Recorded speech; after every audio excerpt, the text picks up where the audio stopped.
안녕하세요. 딩모니의 오디오 극장에 잘 오셨습니다. 오늘 제가 준비한 이야기는요, 영국의 혁명입니다. 사실 혁명하면은 프랑스를 많이 떠올리실 텐데요. 근데 영국도 한 혁명합니다. 왜냐면 이들은 혁명으로 자신의 국왕이 절대 정치에 손을 댈 수 없게끔 만들어 놨거든요. 그럼 지금부터 영국의 혁명 이야기를 소개합니다. 때는 1640년대 초였어요. 당시 유럽은 참혹한 30년 전쟁을 겪고 있었습니다.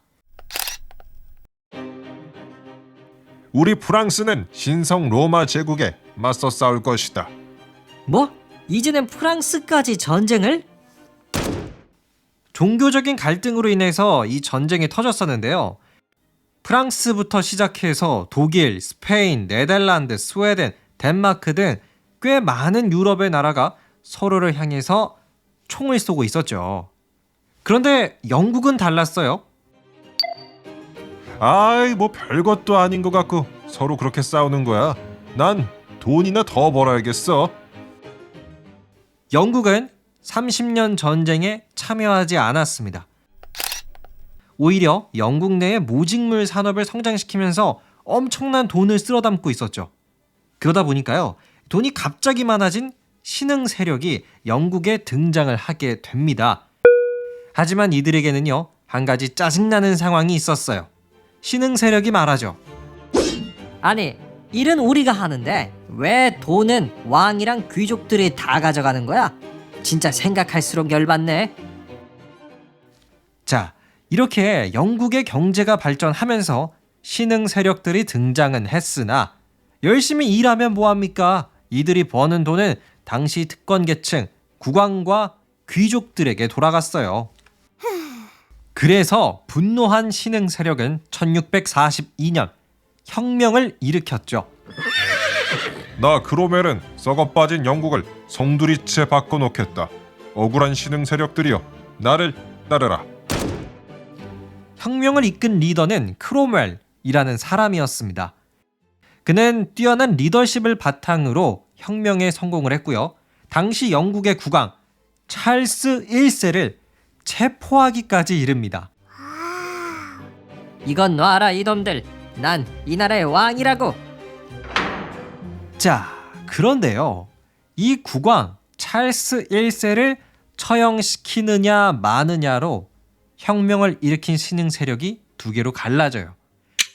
당시 국왕을 처형시키자라고 주장을 했던 건요, 신흥 세력 중에서도 하층민들이었어요.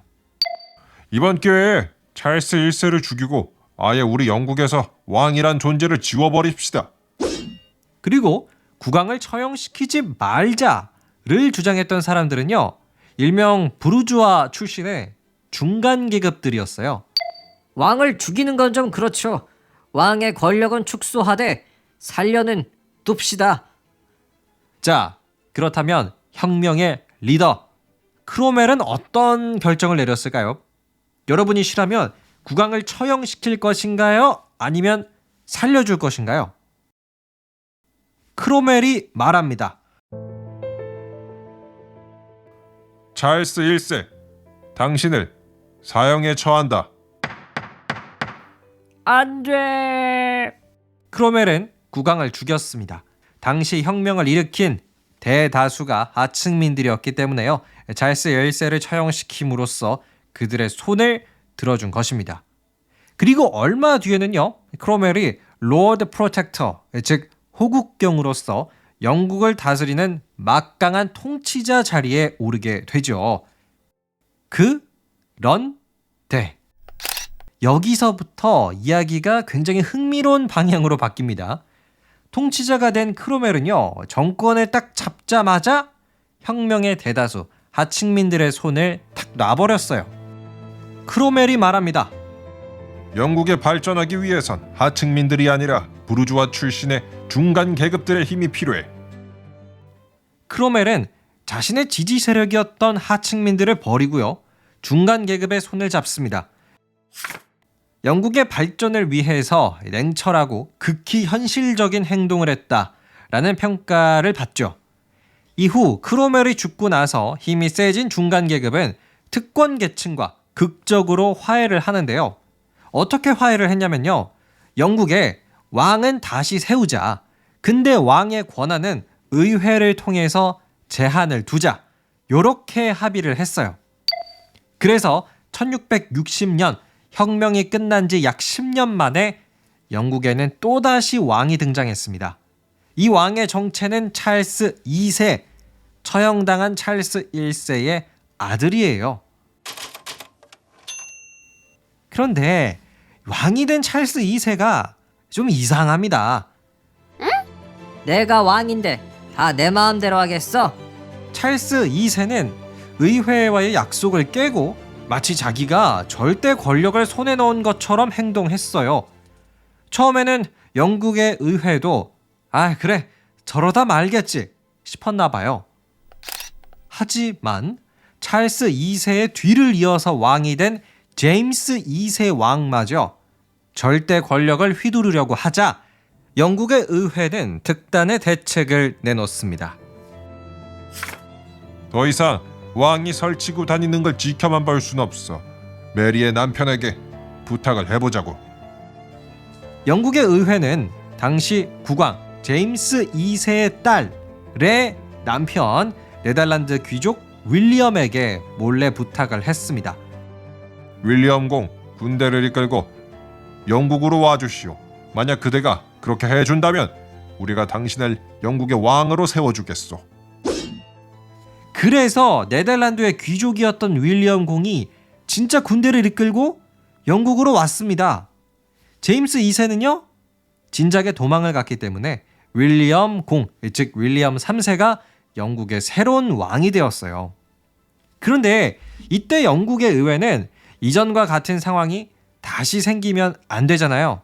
그래서 왕의 권한을 제한한다라는 내용을 담은 정식 문서를 왕에게 사인하도록 합니다. 이 문서가 바로 영국의 권리장전이라고 부르죠. 바로 이 혁명과 권리장전 덕분에 영국에는 국왕이 있긴 하지만 절대로 정치에 손을 댈 수는 없게 되었습니다. 만약 권리장전이 없었다면 지금 영국의 왕은 실제로 통치를 하고 있었을지도 모르죠. 지금까지 영국의 혁명 이야기였습니다. 끝!